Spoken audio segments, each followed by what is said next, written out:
Hello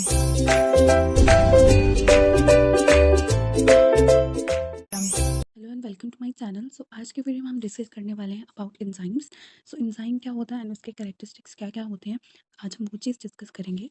सो सबसे पहले हमें पता होना चाहिए कि एंजाइम क्या होता है। एंजाइम्स क्या होते हैं? एंजाइम्स जो होते हैं प्रोटीन्स होते हैं, ऐसे प्रोटीन्स होते हैं जो कि बायोकैटालिस्ट होते हैं नेचर में। अब बायोकैटालिस्ट का क्या मतलब है कि ये क्या करते हैं, जितने भी बायोकेमिकल रिएक्शंस होती हैं उनके रेट को क्या कर देते हैं, इंक्रीज कर देते हैं, एक्सेलरेट कर देते हैं। बट जो फाइनल प्रोडक्ट का जो नेचर होता है उसको बिल्कुल भी अफेक्ट नहीं करता है। कहने का क्या मतलब है कि अगर कोई भी रिएक्शन है उसके अंदर आप एंजाइम को डाल देंगे तो एंजाइम जो होगा उस रिएक्शन का जो रेट होगा वो बढ़ा देगा। और जो फाइनल प्रोडक्ट बनेगा वही सेम बनेगा। अगर आप एंजाइम भी डाल दोगे तो उससे फाइनल प्रोडक्ट में कोई भी चेंजेस कुछ भी नहीं आता है। अब बात आती है कि ये जो एंजाइम्स होते हैं ये रेट ऑफ रिएक्शन को कैसे इंक्रीज़ करते हैं। सो रेट ऑफ रिएक्शन कैसे इंक्रीज़ होता है, ये क्या करते हैं, ये एक्टिवेशन एनर्जी को कम कर देते हैं। जो एक्टिवेशन जो एनर्जी होती है उसको कम कर देते हैं। जैसे ही एक्टिवेशन एनर्जी कम होगी वैसे ही रेट ऑफ रिएक्शन एक्सेलरेट हो जाएगा। अब एनर्जी क्या होती है किसी भी रिएक्शन की कि कोई भी रिएक्शन को होने के लिए, ठीक है, उसका प्रोडक्ट बनने के लिए, रिएक्टेंट से प्रोडक्ट बनने के लिए जितनी एनर्जी चाहिए होती है एक रिएक्शन को, उसको बोला जाता है activation energy of a reaction. तो एंजाइम्स को डालोगे तो एंजाइम क्या करेगी, इस एक्टिवेशन एनर्जी को कम कर देंगे। मतलब जितनी आपको एनर्जी चाहिए होगी उससे भी बिल्कुल कम आपको एनर्जी लगेगी रिएक्शन को कंप्लीट करने में, ठीक है। ये जो एंजाइम जो टर्म थी it was first coined by W Kuhne. ये बहुत इंपॉर्टेंट क्वेश्चन है। ये पूछा जाता है कि जो ये टर्म एंजाइम थी ये किसने दी थी, तो ये डब्ल्यू कुन्हे ने दी थी इन ईयर 1878। ठीक है, आपको ये चीज़ पता होना चाहिए कि एंजाइम के पास एक साइट होती है जिसको बोला जाता है एक्टिव साइट। अब एक्टिव साइट क्या होती है, एंजाइम के पास एक ऐसी साइट होगी जहाँ पर सबस्ट्रेट जाके बाइंड करेगा। अब सबस्ट्रेट सिर्फ और सिर्फ इस एक्टिव साइट के पास जाके ही बाइंड करता है, ठीक है। जब सबस्ट्रेट जो होगा इस एक्टिव साइट, जो ये एंजाइम के पास ये जो एक्टिव साइट है वहाँ जाकर बाइंड करेगा तो क्या होगा, रिएक्शन होगी जिसमें प्रोडक्ट्स भी बनेंगे, ठीक है। अब हम बात करते हैं कैरेक्टरिस्टिक्स ऑफ एंजाइम कि एंजाइम के क्या क्या कैरेक्टरिस्टिक होते हैं। सबसे पहला है स्पेसिफिसिटी। स्पेसिफिसिटी का मतलब होता है कि ये जो एंजाइम्स होते हैं ये हाईली स्पेसिफिक होते हैं इन नेचर। इसका क्या मतलब होता है, एक पर्टिकुलर एंजाइम जो है पर्टिकुलर रिएक्शन को ही जाके कैटालाइज करेगा, ठीक है। तो ये क्या करते हैं, एक स्पेसिफिक केमिकल रिएक्शन को ही जाके कैटालाइज करेंगे, मतलब उसका रेट ऑफ रिएक्शन एक्सेलेरेट करेंगे।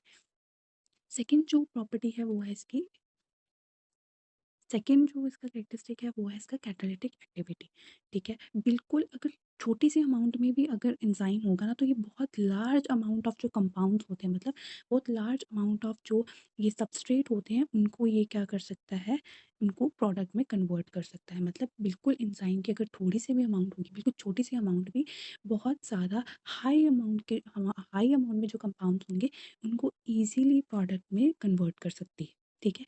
Enzyme improves the rate of reaction and remain unaffected by the reaction they catalyze. Enzymes जिस भी रिएक्शन में पार्टिसिपेट करते हैं, मतलब जिस भी रिएक्शन का रेट को इंक्रीज करते हैं वो इस रिएक्शन को अफेक्ट नहीं करते, ना ही खुद को उस रिएक्शन से इफेक्ट होने देते हैं, ठीक है। वो बस क्या कर देते हैं, एक्टिवेशन एनर्जी को कम कर देते हैं, बाकी वो बिल्कुल भी रिएक्शन को अफेक्ट नहीं करेंगे। थर्ड जो इसमें कैरेक्टरिस्टिक आता है वो आता है बायोलॉजिकल कैटलिस्ट। ये तो हमें पता ही है कि जो एंजाइम्स जो होते हैं उनको बायोलॉजिकल कैटलिस्ट बोला गया। क्यों? क्योंकि रेट ऑफ रिएक्शन को इंक्रीज करते हैं विदाउट बीइंग कंज्यूम्ड, खुद कंज्यूम नहीं होते या फिर प्रोसेस में कोई भी चेंजेस नहीं करते हैं, ठीक है।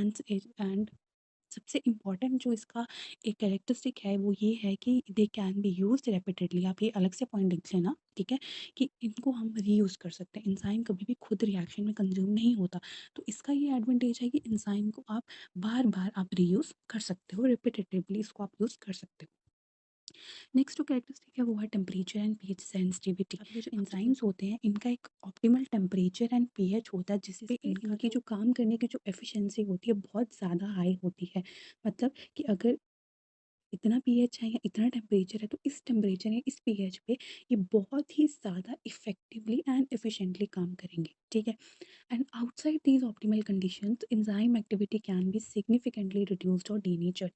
एंड आपको पता है कि जो एंजाइम्स जो होते हैं ये क्या है, प्रोटीन है। तो आपको पता है प्रोटीन अगर ज़्यादा हाई टेम्परेचर होगा तो प्रोटीन क्या हो जाता है, डीनेचर हो जाता है। सिमिलरली एंजाइम्स भी तो प्रोटीन है। अगर ऑप्टिमल पीएच या ऑप्टिमल टेम्परेचर नहीं मिलेगा, बहुत ज़्यादा टेम्परेचर दे दिया आपने या ऐसे पीएच आ गया जिस पे ये सर्वाइव नहीं कर पाएंगे, तो ये क्या हो जाएंगे, ये डीनेचर हो जाएंगे। ठीक है।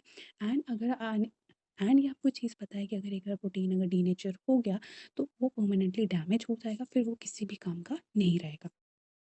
नेक्स्ट जो इसका कैरेक्टरिस्टिक है वो है एंजाइम सबस्ट्रेट कॉम्प्लेक्स। इस एक्टिव साइट के साथ जाके स्पेसिफिक सबस्ट्रेट जो होंगे वो बाइंड करेंगे एंड एक एंजाइम सबस्ट्रेट कॉम्प्लेक्स बना देंगे। ठीक है। एंड ये जो बाइंडिंग होती है ये रिवर्सिबल होती है। एंड जो एक्टिव साइट होती है एंजाइम की, it provides a specific environment for the reaction to occur. ठीक है। So that's it for today's video. अगर आपको ये वीडियो अच्छा लगा होगा then please do subscribe to my channel and like this video and thank you so much for watching.